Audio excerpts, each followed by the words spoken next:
Bom dia a todos, meu nome é Estela e eu vou apresentar o trabalho Espectrometria de massa com ionização a partir de partículas magnéticas para análise de antihipertensivos em plasma.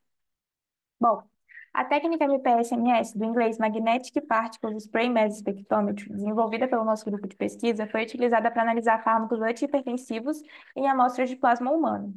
Um polímero molecularmente impresso ele foi sintetizado contendo nanopartículas magnéticas na sua estrutura e ele também foi sintetizado contendo a molécula de oxapronolol como molde, tornando possível, então, a análise de análogos estruturais a esse fármaco. Esses medicamentos, eles têm grandes efeitos colaterais e eles também são utilizados como agentes antidoping. Desse modo, então, o objetivo desse estudo e do desenvolvimento dessa técnica e desse polímero é a obtenção de uma análise rápida, em tempo real, de alto rendimento e de baixo custo. Bom, começando então com a metodologia, primeiro a gente tem a obtenção do material, do MMIP, do polímero, e o processo de síntese ocorre em três fases. Na primeira fase, a gente tem o processo de síntese das nanopartículas magnéticas de óxido de ferro, da magnetita. Em seguida, a gente tem a modificação da superfície das nanopartículas e a última fase é a polimerização molecularmente impressa. Em seguida, a gente tem a otimização e aplicação da técnica MPSMS e a utilização dessa técnica em amostras reais. Na otimização, a gente utilizou os fármacos atenolol, metoprolol, labetalol, propanolol, nadolol e pindolol, em amostras de água e plasma fortificado com esses analitos. Já para as amostras reais, a gente utilizou somente o atenolol e o metoprolol, que foram os fármacos encontrados para venda em farmácias. Então, primeiramente, a gente utilizou de uma extração dispersiva em fase sólida para extrair os beta-bloqueadores do plasma sanguíneo e depois dessa etapa é adicionado água. Com as partículas prontas para ser analisadas pela técnica, essas partículas foram fixadas na ponta de uma sonda metálica que foi colocada na entrada do espectrômetro de massa.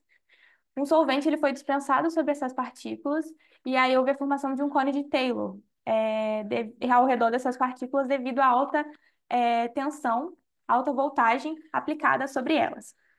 Então, os analíticos eles foram dissolvidos e ionizados e analisados por espectrometria de massa. Por fim, a gente tem a validação da metodologia e os testes adicionais para verificar o caráter de adsorção do polímero, os quais foram a cinética e a isoterma de adsorção e também os testes de seletividade. Então, agora com os resultados, primeiramente a gente tem a tabela de validação, que é possível verificar uma boa linearidade apresentada com R quadrado com valores superiores a 0,98. Além disso, também foram realizados ensaios de precisão e de exatidão, e os resultados obtidos estavam de acordo com as diretrizes do FDA. O limite de quantificação ele foi definido como 3 microgramas por litro para todos os analitos, e os limites de detecção foram as menores concentrações detectáveis pelo método.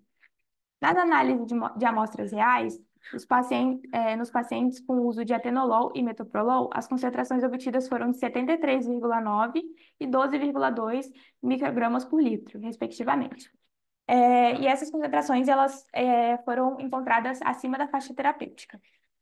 Agora, com os estudos de adsorção, primeiramente a gente teve um estudo de cinética, que a gente verificou que o ponto de saturação foi atingido em 10 minutos, e aí a gente tratou esses dados com modelos matemáticos e verificou que o modelo de pseudo-segunda ordem foi o que mais se adequou. No estudo de isoterma, a gente verificou que a capacidade máxima de absorção do polímero foi de 36,08 miligramas por grama.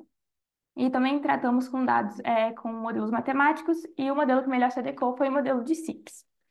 Nos estudos de seletividade, foram analisados o MMIP e o MNIP, que é o polímero sem a impressão molecular. E aí a gente analisou outros fármacos com estruturas diferentes e também os análogos estruturais. E os resultados de constante de ligação e constante de seletividade mostraram e confirmaram a eficiência da impressão molecular.